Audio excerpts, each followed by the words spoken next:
নমস্কার তোমাদের সবাইকে সানা স্মাইল এডুকেশন সেন্টারে স্বাগত জানিয়ে আজকের পর্বটি শুরু করছি। আজকে তোমাদের জন্য নিয়ে চলে এসেছি তোমরা যারা সপ্তম শ্রেণীর প্রথম পর্যায়ক্রমিক মূল্যায়ন পরীক্ষা দেবে তোমাদের জন্য আজকে আমরা নিয়ে চলে এসেছি ইতিহাস বিষয়ে বাছাই করা 50টি গুরুত্বপূর্ণ ছোট প্রশ্ন তার উত্তর। এখানে মোট 50টি প্রশ্ন দেওয়া আছে। তোমরা 50টি প্রশ্নই কিন্তু গুরুত্বপূর্ণ এবং তোমাদের বাছাই করা প্রশ্ন। তোমরা এই প্রশ্নগুলো অবশ্যই বাড়িতে ভালো করে পড়বে আর সঙ্গে কিন্তু অবশ্যই পাঠ্য বইটি খুঁটিয়ে পড়বে। তোমরা এই প্রশ্নগুলো অবশ্যই বাড়িতে খাতায় লিখে নেবে। চলো প্রথম প্রশ্ন কী আছে দেখি। প্রথমে দেখো 1 নম্বরের প্রশ্ন আছে, রাজা লক্ষণ সেনের রাজধানী পূর্ববঙ্গের কোথায় ছিল? উত্তরটা হবে বিক্রমপুর। 2 নম্বর প্রশ্ন আছে, বঙ্গ নামটি প্রথম কোথায় উল্লেখ পাওয়া যায়? উত্তর হবে ঐতরীয় আরণ্যকে। 3 নম্বর প্রশ্ন দেখো, চর্যাপদের পুঁথি নেপাল থেকে কে উদ্ধার করেন? উত্তরটা হবে হরপ্রসাদ শাস্ত্রী। 4 দাগের প্রশ্ন দেখো, আরব দেশের যাযাবর মানুষদের কি বলা হতো? উত্তরটা হবে বেদুইন। তোমাদের আরও একটি গুরুত্বপূর্ণ কথা বলি, তোমাদের সপ্তম শ্রেণীর আমরা রায় মার্টিন প্রশ্নবিচিত্রা সমাধান করে দিয়েছি। সমস্ত বিষয় তোমরা যারা এখনও দেখোনি আমাদের প্লে লিস্টে গেলে পেয়ে যাবে।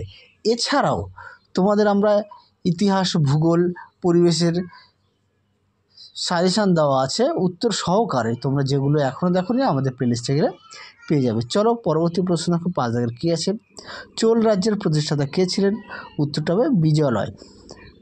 6 দাগের প্রশ্ন দেখো, উর শব্দটির অর্থ কী? উত্তরটা হবে গ্রাম পরিষদ। পরবর্তী প্রশ্ন দেখো 7 দাগের, রামচরিত কাব্যটি রচনা করেন কে? উত্তরটা হবে সন্ধ্যাকর নন্দী। 8 দাগের প্রশ্ন দেখো, কত খ্রিস্টাব্দে আরবি মুসলমানরা সিন্ধু প্রদেশ অভিযান করেন? উত্তরটা হবে 712 খ্রিস্টাব্দে। এখানে যে কটা প্রশ্ন দেওয়া আছে কিন্তু প্রতিটা প্রশ্নই গুরুত্বপূর্ণ। তোমরা অবশ্যই বাড়িতে যখন সময় পাও তখনই এই শর্ট কোশ্চেনগুলো রিভিশন দেবে আর সঙ্গে কিন্তু অবশ্যই পাঠ্য বইটি খুঁটিয়ে পড়বে।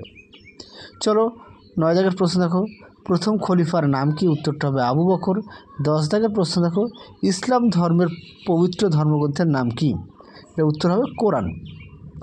11 দাগের প্রশ্ন দেখো, পাল যুগের একজন বিখ্যাত শিল্পীর নাম লেখো। উত্তরটা হবে ধীমান ও বিটপাল। 12 দাগের প্রশ্ন দেখো, পবনদূত কাব্যে রচিত কে? এর উত্তর হবে ধৈ। পরবর্তী প্রশ্ন দেখো 13 দাগের কী আছে, গঙ্গাই কোন্ড চোল উপাধি কে নেন? উত্তরটা হবে প্রথম রাজেন্দ্র চোল। 14 দাগের প্রশ্ন দেখো, বিক্রমশীল মহাবিহার কে প্রতিষ্ঠা করেন? এটা উত্তর হবে ধর্মপাল। পরবর্তী প্রশ্ন দেখো 15 দাগের কী আছে, রাজা লক্ষণ সেনের রাজধানী কোথায় ছিল? এটা উত্তর হবে বিক্রমপুরে। 16 দাগের প্রশ্ন দেখো, শকর উত্তরনাথ উপাধি কার ছিল? এটা উত্তর হবে হর্ষবর্ধনের। এখানে কিন্তু যে কটা প্রশ্ন দেওয়া আছে প্রতিটা প্রশ্নই গুরুত্বপূর্ণ। তোমরা অবশ্যই বাড়িতে ভালো করে খুঁটিয়ে পড়বে আর সঙ্গে পাঠ্য বইটাও পড়বে। পরবর্তী প্রশ্ন দেখো 17 দাগের কী আছে, ব্রাহ্মণ সর্বস্ব গ্রন্থটির লেখককে? উত্তরটা হবে হলায়ুদ। 18 দাগের প্রশ্ন দেখো, পাল ও সেন যুগে বাংলায় কেনা বেচার প্রধান মাধ্যম কী ছিল? উত্তরটা হবে কড়ি। 19 দাগের প্রশ্ন দেখো, হর্ষচরিত গ্রন্থের রচয়িতাকে? উত্তরটা হবে বাণভট্ট। 20 দাগের প্রশ্ন দেখো, শশাঙ্কের রাজধানী কোথায় ছিল? এটা উত্তর হবে কর্ণসুবর্ণ। চলো পরবর্তী প্রশ্ন দেখো 21 দাগের প্রশ্ন কী আছে, চোল রাজ্যের প্রধান কে ছিলেন? এটা উত্তর হবে রাজা। 22 দাগের প্রশ্ন দেখো, আঙ্কর ভাটের বিখ্যাত বিষ্ণু মন্দিরটি কোথায় অবস্থিত? এটা উত্তর হবে কম্বোডিয়ায়। 23 দাগের প্রশ্ন দেখো, ভাগীরথী ও করতোয়া নদীর মধ্যবর্তী এলাকাটির নাম কী ছিল? এটা উত্তর হবে বরেন্দ্র। 24 দাগের প্রশ্ন দেখো, সেন রাজাদের আদি বাসস্থান কোথায় ছিল? এটা উত্তর হবে কর্ণাট অঞ্চলে। উত্তরটা হবে কর্ণাট অঞ্চলে। চলো পরবর্তী প্রশ্ন দেখবো আমরা। 25 দাগের প্রশ্ন কী আছে, চিকিৎসা সংগ্রহ গ্রন্থটি কে রচনা করেন? এটা উত্তর হবে চক্রপাণি দত্ত। তার পরবর্তী প্রশ্ন দেখো 26 দাগের, পাল বংশের প্রতিষ্ঠাতা কে ছিলেন? এটা উত্তর হবে গোপাল। 27 দাগের প্রশ্ন দেখো, সুবা কথার অর্থ কী? এটা উত্তর হবে প্রদেশ। পরবর্তী প্রশ্ন দেখো 28টি, কোনটি প্রাচীন বাংলার বৃহত্তম অঞ্চল ছিল? এটা উত্তর হবে বঙ্গ। আগের ভিডিওতে তোমাদের আমরা প্রশ্নবিচিত্রারও সমাধান করে দিয়েছি। তোমরা যারা এখনও দেখোনি আমাদের প্লে লিস্টে গেলে পেয়ে যাবে। চলো পরবর্তী প্রশ্ন দেখো 29 দাগের কী আছে, চোল যুগে কয়েকটি গ্রাম নিয়ে কি গঠিত হতো, এটা উত্তর হবে নাড়ু। পরবর্তী প্রশ্ন দেখো 30 দাগের কী আছে, গীত গোবিন্দ কাব্যের রচয়িতাকে, এটা উত্তর হবে কবি জয়দেব। পরবর্তী প্রশ্ন দেখো 31 দাগের কী আছে, হজরত মোহাম্মদ কত খ্রিস্টাব্দে জন্মগ্রহণ করেন, এটা উত্তর হবে 570 খ্রিস্টাব্দে। পরবর্তী প্রশ্ন দেখো 32 দাগের কী আছে, বর্ধমান জেলার কোথায় পাল যুগের বৌদ্ধস্তূপ আবিষ্কৃত হয়েছে, এটা উত্তর হবে ভরতপুরে, উত্তরটা হবে ভরতপুরে।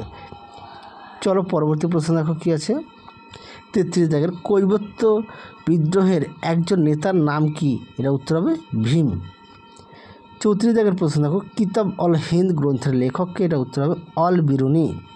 আচ্ছা পরবর্তী প্রশ্ন দেখো 35 দাগের কী আছে,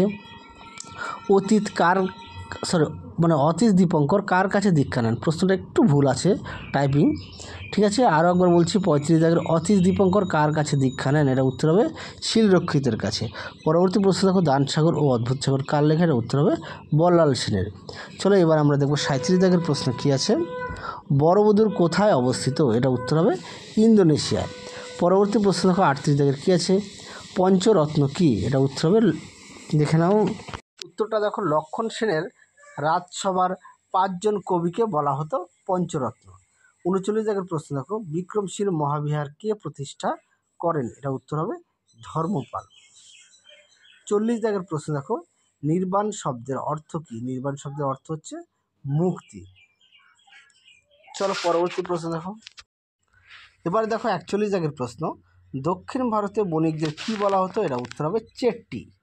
পরবর্তী প্রশ্ন দেখো 42 দাগের কী আছে, চক্রপাণি দত্ত বিখ্যাত কেন, এটা উত্তর হবে পাল যুগের একজন বিখ্যাত চিকিৎসা বিজ্ঞানী ছিলেন।